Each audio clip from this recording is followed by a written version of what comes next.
forward to another day. Take your life into your hands, make it work out your way. It's not the number of times you stumble down and fall upon the ground. It's the number of times you pick yourself up and keep on moving on to reach your goal. Come on, everybody. Come on, everyone. The time to love is here. Let these troubles, they be none. I tell you, come on, everybody. Come on, everyone. The time to love is here. Let these troubled days be done. Good morning, good morning, good morning. This is Dr. Herbert Harris, and this is our Success Thought number 27. Wow, welcome, Jeffrey. Thanks for joining us today. What a great day. Oh, we got to do it today, folks. Success Thought number 27, Cultivate Good Habits.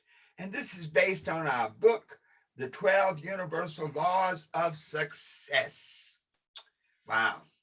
You know, our book is available on Amazon. Be sure to get the Super Achiever edition now, okay? And that's what, like 31 people just like you have written some very positive comments about the book. It's also available on most of the digital websites. Even Walmart has it. Great. Our own special website, www.herbertharris.com. Don't forget, www.herbertharris.com. Today, we're continuing our really deep dive into improving your self-image. Knowing that your self-image is the starting point for your success or your failures, it's important to know that we can change and transform our self-images. So often our self-image is a result of our upbringing. Those first, 5, 6, 7 years of our lives, where most of our instruction about our thoughts, about our attitudes, about our opinions, about our way of doing things is really created by other people, our parents, or other authority figures. And so it's possible that you may have been raised in an environment of negativity, of pain, of, just unpleasant things. And that can trap you. That can be like an anchor around your neck. But the good thought is the second law of success says that be you transformed by the renewing of your mind. In other words, that you can change your life by changing your thinking. And the number one thing to do to become the person that you want to be is to change your thinking about yourself, your self-image. So as we've been developing this concept of ways to improve your self-image, we talked about being honest with yourself.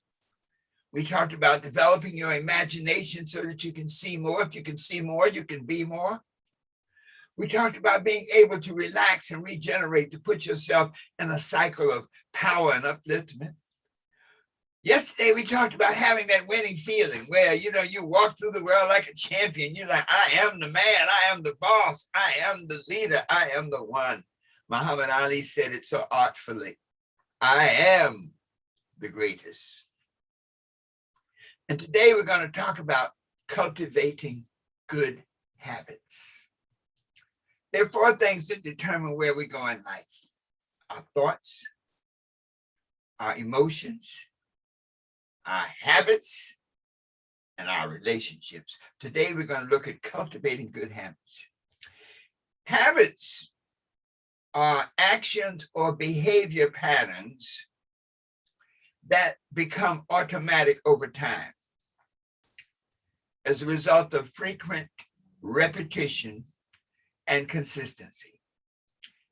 The interesting thing about habits is they can be good habits or they can be bad habits. Whatever you do consistently becomes a guiding light for yourself, for your life, as you begin to move into the next level. So good habits are like flowers. Good habits are the good things that induce positive cycles, that induce good health, proper rest, good relationships, a balanced diet, regular exercise, right thinking. Good habits, if life is a garden, then good habits are the flowers that fill the garden, that you must plant. You see, the beautiful thing about life is that there are flowers and there are weeds. You must plant the flowers. It's important for you to plant the flowers because when you plant flowers, you now have a frame of reference to pull up weeds. One of the key things about being a gardener, about being a farmer, is consistency, to have a rhythm, to have a pattern. And so your habits are the rhythms, the patterns that you create for your success. By developing good habits, you establish a harmonic relationship with all that's good for you. So if you develop the habit of positive thinking, so that no matter what happens, there's always a way to see something good about it. When you come into an obstacle, you look at an obstacle and say, oh my God, there's a wall. The beautiful thing about a wall is if I climb on top of that wall, I can see further. Okay. Sometimes you have like a negative emotion and you get in the good habit of turning lemons into lemonade. So your habits are these automatic things that once you put them in place, they literally carry you on. G.D. Boardman had a great quote, and it said, sow and act. In other words, what you do, plant and act. Sow and act, and you will reap a habit. So whatever acts you do consistently can become the habits that guide your life. Sow a habit, and you will reap a character. So the things that you do consistently in your habits define who you are. So if you do good things, if you do powerful things, if you do positive things, that can define who you are. Sow a character, and you will reap a destiny. And so what Boardman is saying, that the acts that you create through your habits develop your character. And the character that you create facilitates your destiny. Samuel Johnson said something powerful. He said, the chains of habit are generally too small to be felt until they are too strong to be broken. Let me say that again. The chains of habit are generally too small to be felt until they are too strong to be broken. So habits are key. When you strip away all of the other excuses, explanations, reasons for where you are right now, whatever is going on in your life, whether positive or negative, is a direct result of your habits. I'm going to say that again. When you strip away all excuses and explanations for where you are right now, whatever is going on in your life is a direct result of your habits. Catherine, what you say, baby? Kian, how are you today? I really want to stress this idea of habits, because the more things that you can commit to positive habits, the more likely you will be able to achieve your greatness. Example, one of the most powerful habits that you can develop is the habit of planning your day the night before. All right? Planning your day the night before. Catherine from Paris. Hey, beautiful. Magnificent. Thank you so much for joining us. And you're doing great, Kian. Thank you. And so you look at a habit like planning the day the night before. If you get into this habit so that you refuse ever, you never go to bed without having a plan for the next day, you literally create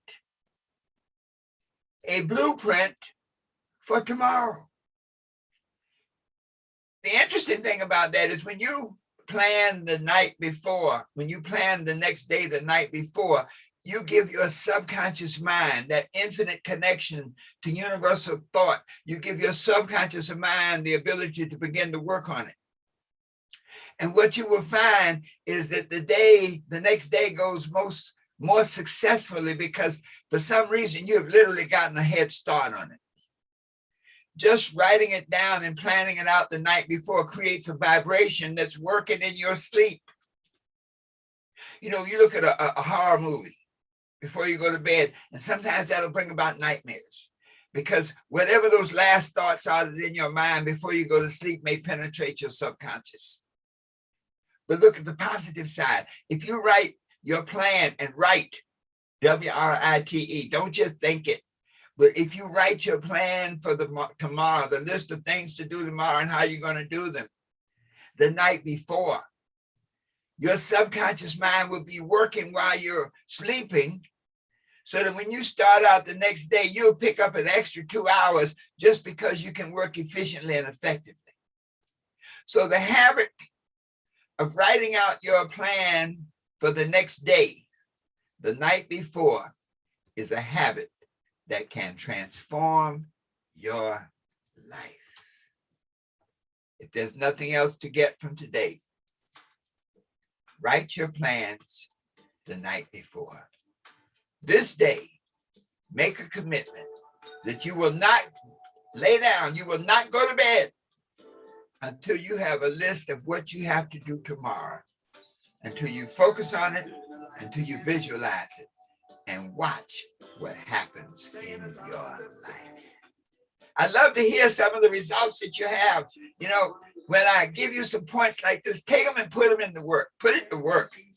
Do this for the next 7 days and send me an email, herbert@herbertharris.com, because I'd love to share it on the air with some of our listeners in our morning messages. Every morning, Monday through Friday at 8 a.m., I'm here with you. So one thing I want you to do, please share this message, share this broadcast with at least 3 people. And if you don't have a copy of the 12 Universal Laws of Success, get one, because this is your recipe for success. So let's close it out. You know that you can do what you want to do. You can be what you want to be. You can have whatever you want to have if you create the habits on which you can build that life. The habits you create today is the seed for your tomorrow. Dr. Herbert Harris saying, thank you so much. Let's get it done. Always remember that the best is yet to come. So let's sing our way on out of here. Here we go. This is a brand new day. Don't leave it up to the other man or to another day. Take your life into your hands. Make it work out your way. It's not the number of times you stumble down and fall upon the ground. It's the number of times you pick yourself up and keep on moving on to reach your goal. Come on, everyone. The time to love is here. Let these troubled days be done. I tell you, come on, everybody. Come on, everyone. The time to love is here. Let these troubled days be done. Tomorrow morning, same time, same station. Dr. Herbert Harris saying, you can be what you want to be. You can do what you want to do. You can have whatever you want to have if you believe in you. And so it is. The best is yet to come. Thank you.